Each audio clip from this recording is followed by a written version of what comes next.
शास्त्रों में क्या मिलता है, कितने नामों का जिक्र है? क्योंकि यहाँ मैंने भी पढ़ा कि 108 नामों का जिक्र होता है, क्या इतने ही हैं या इससे भी ज्यादा है? देखिए, सबसे पहले अगर मैं बात करूं कितने नामों का, आपका वो पहला वाला शब्द मुझे अच्छा लगा कि नाम से महत्वपूर्ण है कि परमात्मा ने किया क्या है, उनके पद चिन्हों पर चलने का प्रयास किया जाए।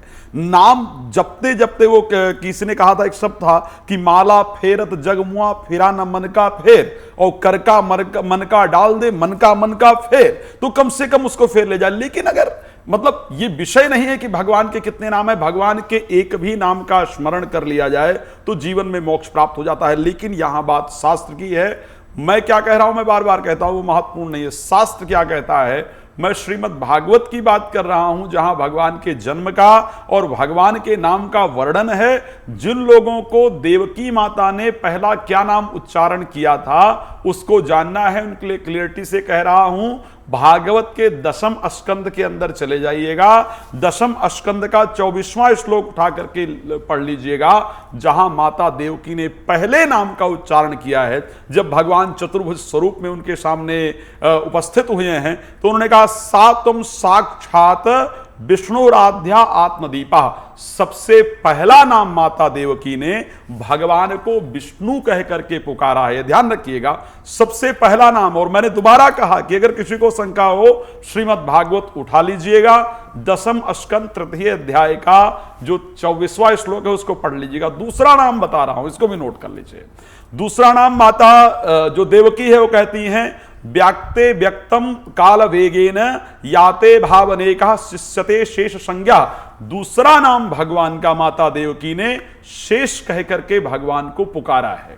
तीसरा नाम भगवान का भी है, ये भी अध्याय 25 का जो है वो 25वां श्लोक है, उसको पढ़ लीजिएगा। वहां पर शेष जो भगवान माता देवकी ने दूसरा नाम उच्चारण किया वो शेष नाम उच्चारण किया। और उसके बाद श्लोक 29 10वें स्कंद का ही बता रहा हूं, जहां पर विद्यान मधुसूदन, भगवान का तीसरा नाम जो माता देवकी ने कहा वो मधुसूदन कह करके माता देवकी ने पुकारा। इसको भी आराम से पढ़ सकते हैं, 29वां श्लोक है। तीसरे की जब बात की जाए तो वो अपने पूर्व जन्म की बात भगवान अपने नाम को बता रहे हैं कि जब आप प्रश्न गर्भ बने थे तो मैं उस टाइम उपेंद्र मेरा नाम था, मैंने आपके यहां जन्म लिया था। तो भगवान का 3 नाम स्पेशली माता देवकी ने उच्चारित किया है, जिसमें मधुसूदन कहा है, शेष कहा है और विष्णु कहा है। 3 नाम, पहला नाम विष्णु, दूसरा नाम शेष और तीसरा नाम मधुसूदन, ये माता देवकी के द्वारा उच्चारित किया गया है। और बिल्कुल क्लियरली बता रहा हूं, प्रत्यक्ष के प्रमाण के साथ बता रहा हूं, जिसको इच्छा हो जाकर के देख सकता है। उसके बाद चौथा नाम भगवान ने उपेंद्र खुद बताया है, तो माता देवकी ने जो चौथा नाम लिया उपेंद्र है। 3 नाम भगवान के जब नामकरण संस्कार हुआ है तब ऋषि गर्गाचार्य ने रखा है, जिसके अंतर्गत पहला नाम कृष्ण रखा है गर्गाचार्य ने, काला होने के कारण, बाकायदा वहां पर श्लोक का वर्णन है, शुक्लो रक्तस तथा पीता इदानीम कृष्णता गता। सबसे पहला नाम उन्होंने कृष्ण रखा, ये भी 10वें स्कंद के अंतर्गत है। दूसरा नाम उन्होंने वासुदेव रखा है और तीसरा नाम उनका नारायण रखा है। तो 3 नाम बाकायदा गर्गाचार्य ने रखा और 3 नाम माता देवकी ने उच्चारित किया है। इस प्रकार से तो कोई शंका की बात नहीं है। लेकिन हाँ, हरि अनंत, हरि कथा अनंता, नाम मत ढूंढो भाई, काम ढूंढो, नाम मत बनाने में पड़े रहो। कौन कौन सी कथाएं अलग अलग नामों के साथ जुड़ी हैं? देखिए, भगवान के नाम को लेकर के अगर मैं श्री रामचरितमानस में गोस्वामी तुलसीदास जी की उस एक शब्द का स्मरण करूं, कहाँ लगी नाम बढ़ाई और राम न सकहि नाम गुण गाई। ब्रह्म अगर खुद भी अपने नाम का वर्णन करना चाहें तो शायद वो वर्णन करना बहुत मुश्किल है। बहुत सुंदर वर्णन कर रहे थे महाराज जी गर्गाचार्य जी के वो नामकरण संस्कार को लेकर के। एक बड़ी सुंदर, जब नाम की महिमा आती है तो बड़ा सुंदर एक वर्णन आता है। समुद्र के, वो राम जी की कथा है, खैर समुद्र के समय की बात आती है कि सब लोग भगवान राम का नाम स्मरण करके लिख करके एक शिला पर और पत्थर डालें तो पत्थर तैरा करते थे। अब भगवान को लगा कि सब लोग मेरा नाम लिखकर पत्थर डाल रहे हैं और पत्थर तैर रहे हैं, मैं भी एक पत्थर डाल करके देख लेता हूं तो शायद वो भी तैरेगा। अब भगवान ने, पहले राम जी ने इधर उधर देखा, इधर उधर कोई था नहीं, और उसके बाद वो पत्थर उठाया और पत्थर उठा करके और जैसे ही समुद्र में डाला तो पत्थर डूब गया। कोई और नहीं देख रहा था, लेकिन हनुमान जी इस चीज को देख रहे थे। तो हनुमान जी ने आकर के कहा, प्रभु आपके नाम से दुनिया तर जाती है, आपका नाम स्मरण करने से, नाम लेत भव सिंधु सुखाही, आपके नाम के स्मरण से भवसागर आदमी तर जाता है। और ऐसी परिस्थिति में अगर आप ही किसी को छोड़ दें तो डूब ही जाएगा। नाम की एक बड़ी सुंदर महिमा है, मैं नवजोत जी आपको बताना चाहता हूं। एक ग्वालिन थी जो मथुरा में दही बेचने जाया करती थी। तो कहीं पर भागवत की कथा चल रही थी, महाराज जी कथा कर रहे थे। तो कथा करते हुए महाराज जी कह रहे थे कि राधा नाम लेने से, कृष्ण नाम लेने से आदमी भवसागर तर जाता है। अब वो रोज यमुना जी को पार करके बेचारी दही बेचने जाए तो उसका रोज 10 पैसे खर्च हो जाया करे। तो उसने, ग्वालिन ने सोचा कि कोई होगा ये नाम लेकर, कोई भवसागर, कोई नदी वदी होगी जिससे आदमी तर जाता होगा, कोई बड़ी नदी होगी, तो मैं भी इस नाम का स्मरण करके, और यमुना ही तो पार करना है, तो छोटी नदी है तो मैं पार कर जाऊंगी। अब वो रोज कृष्ण कृष्ण नाम का स्मरण किया करे, राधा राधा नाम का स्मरण किया करे, और रोज आकर के और यमुना जी में वाकई उस नाम का प्रभाव, उसका विश्वास, और उस नदी को सहर से ही पार कर जाया करे। एक दिन उसने सोचा कि जिस गुरुजी ने इस नाम की महिमा बताई थी, जिससे मेरा इतना पैसा रोज बचा है, तो मैं क्या करूंगी, मैंने पैसा जोड़ा है तो मैं उन गुरुजी को अपने घर पे भोजन के लिए बुलाती हूँ। वो गुरुजी को जाती, निमंत्रित करती कि प्रभु मेरे घर में भोजन करने चलिए, आपके कारण मेरा बड़ा लाभ हुआ। गुरुजी ने स्वीकृति दे दी, ठीक है आपके घर भोजन के लिए चलेंगे। अब वो लेकर के चली तो नाव दूसरी जगह लग रही थी, वो गुरुजी को दूसरी जगह लेकर के जाए। तो गुरुजी ने कहा बेटा नाव तो इधर है। बोले अरे गुरुजी आप चिंता मत करो, आप मेरे साथ आओ। तो उसने सोचा कोई स्पेशल नाव की व्यवस्था कर रखी होगी मेरे लिए, गुरुजी के मन में ऐसा विचार आया। जब वो लेकर के वहां पहुंची तो उसने कहा कि आओ गुरुजी, हाथ पकड़े रहे। तो गुरुजी ने कहा कि बेटा ये तो पानी। अरे बोले गुरुजी आप चिंता मत करो, आपने बताया वही है। तो वो भगवान का नाम लेकर के जब चलती है तो पानी में चलती है, और गुरुजी डूबते डूबते किसी प्रकार उस पार पहुंचे।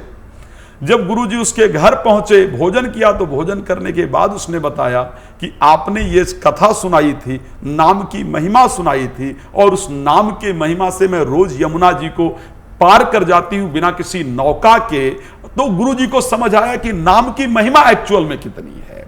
तो वाक्य में परमात्मा के नाम की जो महिमा है, राम न सकहि नाम गुण गाई। लेकिन अब बड़ी विडंबना है इस बात की, मैं सिर्फ नाम की ही बात नहीं करता हूं जी, मैं कहता हूं सीखो परमात्मा से कुछ। आपने वो पहला शब्द कहा था कि नाम में क्या रखा है। खैर नाम परमात्मा का है, लेकिन परमात्मा का नाम इसीलिए है क्योंकि उन्होंने कुछ बहुत बड़ा कार्य किया है। नाम में नहीं रखा, सोचा है उनके कार्य में रखा है। आप सोचिए, आज मैं कुछ लोगों की बात कर रहा हूं, जब राजमहल खाली करना हो तो वहां के शायद टोटी इत्यादि भी लोग, मतलब मैंने सुना है, मैं उस पर आऊंगा नहीं, जो कुछ हो सकता है, नामों की चर्चा करेंगे। लेकिन वही कृष्ण से सीखने की आवश्यकता है।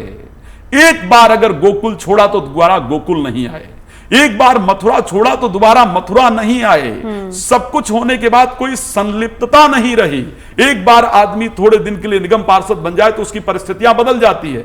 कृष्ण से सोचिए, जब तक वृंदावन के अंदर रहे, ग्वाल बालों के साथ रहे, तब तक कृष्ण ने पैर में चप्पल नहीं पहना, अच्छे वस्त्र नहीं पहने, कि कहीं मेरे वस्त्रों को देख करके, मेरे पहनावे को देख करके जो मेरे मित्र हैं उनके अंदर कहीं हीन भावना ना उत्पन्न हो कि इसके पास ज्यादा है और हमारे पास कम है। हाँ। और आज के लोग उस पर चर्चा नहीं, लेकिन वही बात होती है ना कि देखिए, श्री रामचरितमानस में गोस्वामी जी ने एक शब्द कहा कि शारद शेष महेश विद आगम निगम पुराण, और नेति नेति कही जास गुण करहि निरंतर गान। हर आदमी परमात्मा को आप जिस नाम से स्मरण करोगे, परमात्मा उस नाम को धारण कर लेते। परमात्मा अपने भक्तों के लिए किसी भी नाम को स्वीकारने में गुरेज नहीं करते। भगवान का एक नाम रणछोड़ दास है, आप लोगों ने सुना होगा ना, रणछोड़ भगवान को कहा जाता है। आप सोचिए वो रणछोड़ दास जो उनका नाम था वो क्यों पड़ा। जब कंस का वध कर दिया भगवान कृष्ण ने, उसके बाद जो कंस की पत्नियां थी वो जरासंध के पास जाती है और जरासंध को जाकर के आप बीती सुनाती है। जरासंध 17 बार भगवान पर, मथुरा पर आक्रमण करता है, और 17 बार आक्रमण करने पर हर बार परास्त हो जाता है। 18वें बार 1000 ब्राह्मणों को बिठाता है, कहता देखो मैं इस बार फिर से कृष्ण पर आक्रमण करने जा रहा हूं, अगर मैं जीत गया तो तुम जो कुछ मांगोगे वो सब कुछ तुम्हें दे दूंगा, लेकिन अगर मैं हार गया तो तुम सबके सर कलम करा दूंगा। ये उसका गंतव्य है। जब भगवान से ब्राह्मणों ने प्रार्थना किया, भगवान को ये बात पता चला, बलराम जी को जब यह बात बताया कि ऐसी ऐसी परिस्थिति है तो हम क्या करते, बलराम जी ने कहा क्या करना चाहिए? बोले करना क्या चाहिए, छोड़ के युद्ध भाग जाते हैं। तो बलराम जी ने कहा अरे यार हम युद्ध छोड़ करके भाग जाएंगे तो हमको लोग रण छोड़ जाएंगे। हाँ। अरे बोले माखन चोर कहते ही हैं हम, माखन चुराने वाला हमको कहा जाता है, हमको नाचने वाला कहा ही जाता था, हम नाचते थे, गोपियों के लिए चींटियां बीना करते थे, वो सब कहा जाया, माखन से उनके चींटियां, वो सब कहा जाता था, तो रणछोड़ भी अपना नाम रख लेंगे। तो वो कहा था ना कि प्रबल प्रेम के पाले पड़कर प्रभु को नियम बदलते देखा, अपना मान भले टल जाए भक्त का मान न टलते देखा। तो उस परिस्थिति के अंतर्गत जब जरासंध ने आक्रमण किया, 17 बार जो व्यक्ति हार गया था, 18वीं बार उसके कारण भगवान वहां से कूद गए जंगल में और जाकर के द्वारिकापुरी को विश्वकर्मा ने बसाया और वहां से द्वारिकाधीश कहलाए। तो भगवान का नाम, ये मैं दोबारा वो आपका वो वाला शब्द मुझे याद आता है कि नाम में क्या रखा है, काम तो देखो, उनकी एक योग्यता को अपनाओ। एक चीज को मैं, एक और सुंदर कथा है, एक बार की बात है, एक श्वान जो धर्मराज है वो श्वान बनकर के आते हैं। खैर संस्कृत में, हिंदी में श्वान को कुत्ता कहा जाता है, लेकिन एक और शब्द है ग्राम सिंघा, बहुत लोगों को पता होगा, कुत्ते को ग्राम सिंह कहा जाता है। हमारे संस्कृत और हमारे हिंदी की जो शब्दावली थी वो बड़ी प्यारी थी। हाँ। तो आप, हाँ बहुत बहुत प्यारी है। हाँ बहुत प्यारी, क्षमा चाहूंगा मैं। हाँ। आप सोचिए, जनरली डोंकी इंग्लिश में गधे को कहते हैं, हिंदी में गधा कहते हैं, और संस्कृत में आप सोचिए क्या कहते हैं, बैशाख नंदन। क्या मतलब, ऐसे कितना सुंदर विषय है, बैशाख नंदन। किसी को बैशाख नंदन कहो तो सुन करके उसको पसंद आओ, कुछ अच्छा ही कहा होगा। तो ऐसी परिस्थिति में एक श्वान जो है उसका पूरा शरीर, पूरे बाल उड़ गए हैं, शरीर में कुष्ठ जैसा रोग दिख रहा है, ग्वाल बाल सब देख करके उसको कह रहे हैं कितना गंदा है, कितना बेकार है, देखने में अच्छा नहीं लग रहा, कितना अजीब है। तो किसी ने श्रीदामा जी से कहा कि श्रीदामा तुम बताओ कैसा लग रहा है। तो उन्होंने कहा जब कृष्ण आएगा ना, वो जो कहेगा ना, उससे पहले पूछूंगा कैसा उसको दिखता है, फिर मैं कहूंगा। भगवान कृष्ण आए, गाय चरा रहे थे वहीं पर ग्वालों के साथ। तो भगवान कृष्ण ने पूछा कि कृष्ण ये बताओ, ये तुम्हें जो श्वान है ये कैसा लग रहा है? तो भगवान ने कहा इसके दांत इतने सुंदर है ना, कि इतने सुंदर दांत मैंने आज तक कहीं पर देखे ही नहीं। क्या क्या प्यारा, मतलब जब ये दांत खोलता तो ऐसा लगता है कितना प्यारा, कितना सुंदर है। तो ये समझ आता है कि पूरे शरीर में क्या था। वहां से ग्वालों ने सोचा कि पूरे शरीर को नहीं, जो सुंदरता है उसके अंदर, उसको देखना चाहिए। तो मैं फिर आपके विषय पर आऊं। हाँ। जीएनटी ने सारे नकारात्मक परिस्थिति से गुड न्यूज निकाल दिया, इसमें सुंदरता क्या है। हम तो कहते ही हैं कि नकारात्मकता से जो सकारात्मकता लेकर आए वही है गुड न्यूज टुडे। आप इसको नेगेटिवली प्रचार करना चाहेंगे, लेकिन हम उसको पॉजिटिव वे में लोगों को दिखा देंगे।